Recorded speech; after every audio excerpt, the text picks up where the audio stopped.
Hallo julle, Jaap hierso. Ek wil weer gaan kyk na die draak in die see, waar die Bybel van praat. En wat ek vir julle in 'n vorige video gewys het, waar hy lê in die see. En wat sy doel is in die see. En as hy dit vervul het, wat gaan met hom gebeur? Kom ons lees gou net weer eers hierdie vers en dan praat ek oor hierdie draak, want jou het nou iets nuuts vir my gewys van die draak, wat ek met julle wil deel. Jesaja 27 vers 1. In that day Yahweh will with his sword and great and strong sword shall punish Leviathan the piercing serpent, even Leviathan the crooked serpent, and he shall slay the dragon that is in the sea. Ons sien dat Yahweh gaan die see-draak met sy swaard doodmaak. Nou dit het nog nie gebeur nie mense, die draak lê nou nog daar in die see.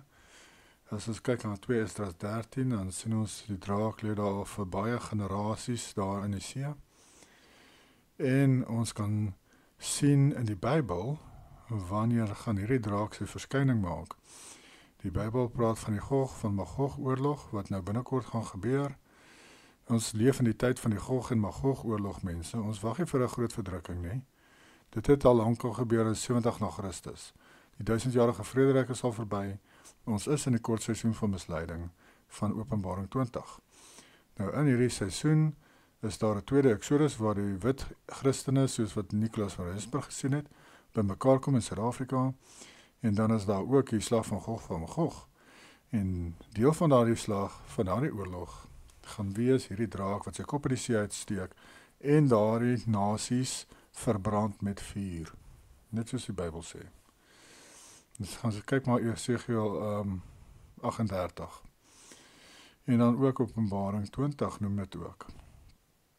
Nou, die area waar die draak lê, hier sy kop, ek het in my vorige video dit meer detail bespreek, so gaan kyk maar daar is sy neusgate daar, en lyk of hy vlerke het. In elk geval, hy kyk al klaar in die rigting waar hy moet wees, want onthou, hierdie ding is massief, so hy moet in posisie wees al reeds, om net basically homself op te lig en te blaas. Dis al wat hy moet doen, maar hy gaan nie kan rondbeweeg op die aarde nie, dan gaan hy alles verwoes, want hy is te groot. So, maar ons kan sien, sy kop lê klaar in plek, hy kyk al klaar in die rigting van Suid-Afrika, waar die gelowiges by mekaar gaan kom. Nou hier gaat hulle omsingel, met die slag van Gog en Magog, het gaan Rusland en sy alliansies en nasies wees, wat hier gaan kom omsingel in die einde. En Esegiel 38 vers 13 sê mooi vir ons, waar gaan dit gebeur, en Dedan, en Saba, Dedan en Tarsus, daar die areas.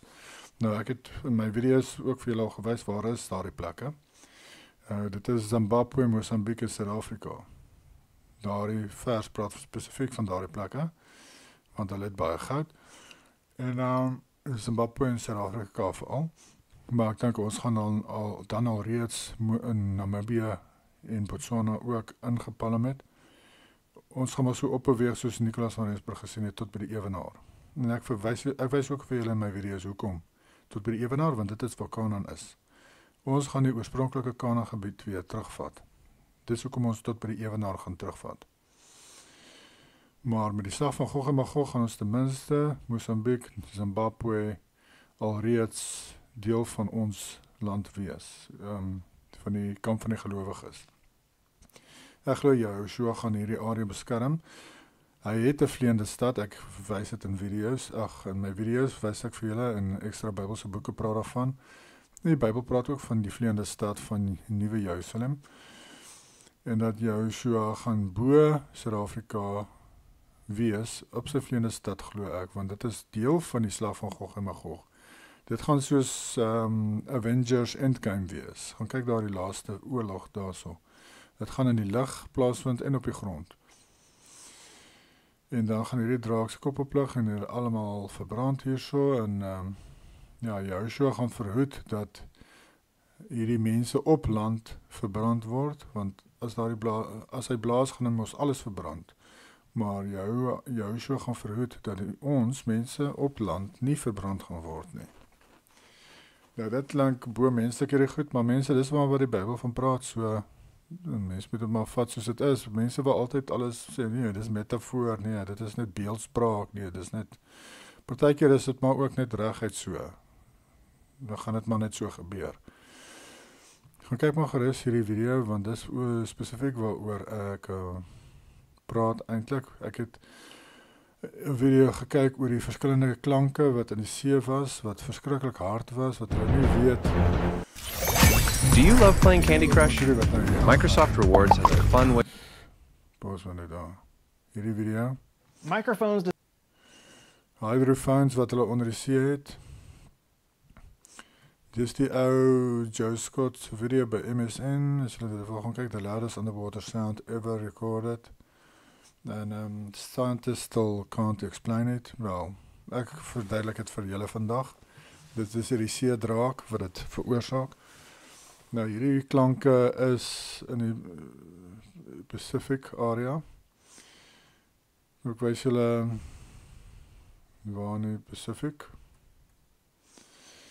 In hierdie area, dis die Stille Oseaan. Hierso in die Stille Oseaan. Dis die area waar die meeste van hierdie klanke gebeur. Hierdie groen merker is kom uit 'n boek uit van die 1930s, 1928. En hulle skryf vir ons, wys vir ons in boeke ook dat hulle weet van hierdie draak, maar hulle gebruik dit in science fiction, hè? Hulle is mos fiksie. Dis nie reël nie. Jy moet nie dink dit is reël nie. Hulle wil jou maar net eintlik agteraf laat weet dit is so, daar is so iets. Maar nou sê hulle, o nee, dis maar net fiction. Jy moet dit nie ernstig opvat nie. En vandag nog gebruik die duiwel baie keer hierdie flieks en kamstige science fiction om vir ons te sê wat hy beplan. Nou, die boek wat ek van praat hierso is The Call of Cthulhu.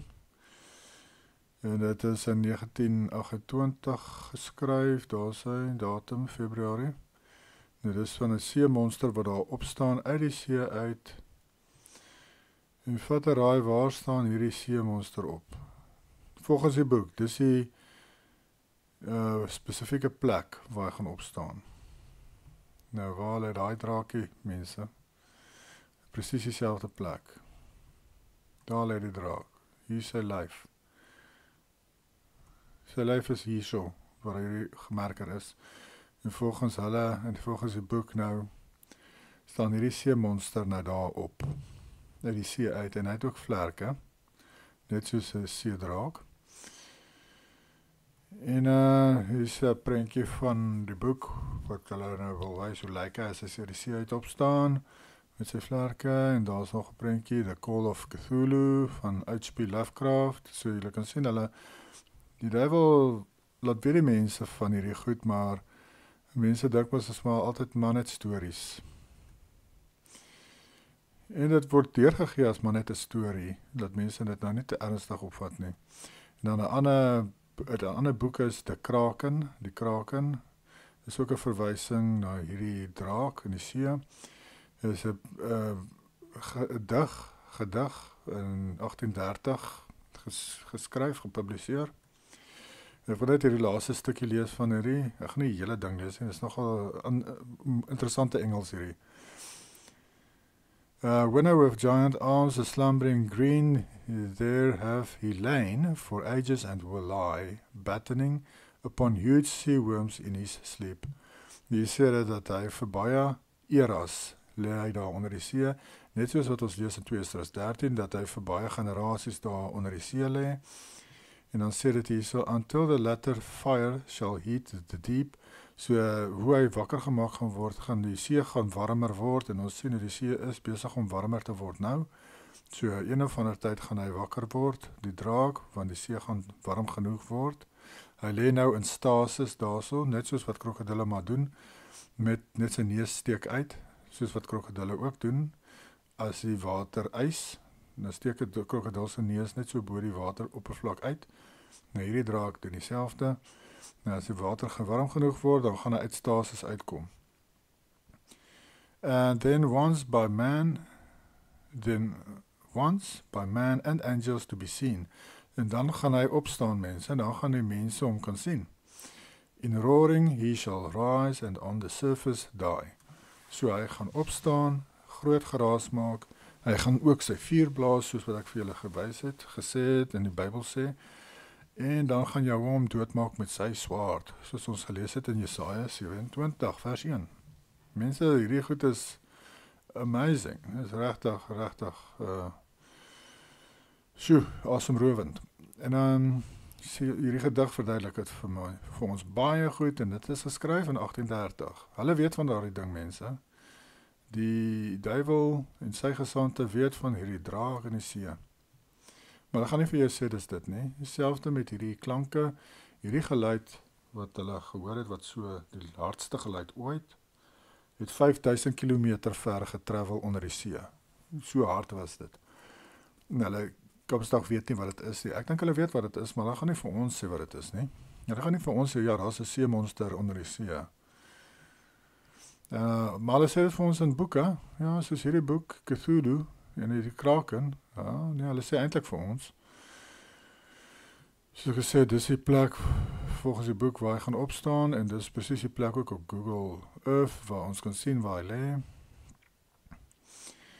En ek dink dit was alles wat ek vir julle wou gewys het hiervan. So daardie geluide wat hulle van hoor of praat, dis alles in die Stille Oseaan. Dis alles in die gebied waar hierdie draak se lyf lê. So al daardie geluide kom van daardie draak af, daardie harde geluide. Geluide wat 'n walvis nie eers kan maak nie.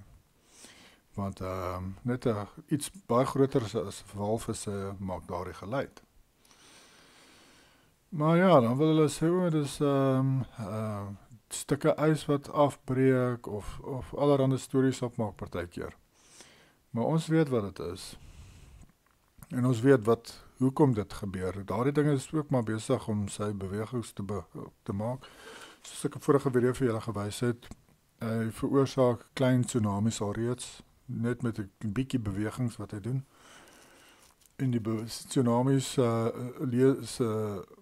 golwe gaan dan na Suid-Afrika hoofsaaklik, want dit is die rigting waarna hy kyk, so dit gaan die meeste beïnvloed word, is maar Suid-Afrika, is hierdie ding beweeg, maar is interessant ook toe ek julle wys van die aardbewings in die area. Meeste van die aardbewings vind plaas hier waar sy neus is waar die meeste aardbewings is, en soos 'n epicenter vir aardbewings, en dan beweeg die rippels uit, en dit affekteer Suid-Afrika nogal baie. Maar dit gaan ook oor die res van, en affekteer ook Australië 'n bietjie, daarso hierdie kant van Australië, en natuurlik Suid-Amerika, waar sy kop is, hierdie ooste kant van Suid-Amerika, word ook erg beïnvloed. Ek kan nogal dink as hierdie ding sy kop oplig, en daardie tsunami wat veroorsaak geword, gaan Engeland dalk onder die see verdwyn. Eilande soos die, ek dink, hulle gaan dalk verdwyn. Ek weet nie of dit so sal wees nie, maar die tyd sal leer. Hierdie goed gaan binnekort plaasvind, mense. Ons is in die heel einde van die bestaan van hierdie aarde. Heel aan die einde. Ons is die laaste generasie. Gaan kyk my video's oor die generasies. Ek het vir julle gewys daar voorbeelde van hoeveel tyd nog oor is. En ja, tyd is min. Ons is in die eind van die prent. En dis wat ek wou gesê het hieroor. So geniet julle dag verder, en dan ek nog 'n paar video's wat ek gaan doen. Ek sukkel partykeer om kans te kry om video's te doen. Ek het nie 'n plek regtig om video's te doen nie dan. My gesin gebruik ek sit al gewoonlik in die sitkamer. En dan hulle wil allerhande dinge doen hierso, so dan ek het gedink ek gaan vanoggend baie vroeg opstaan en maar ek gaan 'n paar video's doen wat ek wou doen terwyl almal slaap. Dis toe wat ek doen. So, geniet julle dag. Totsiens.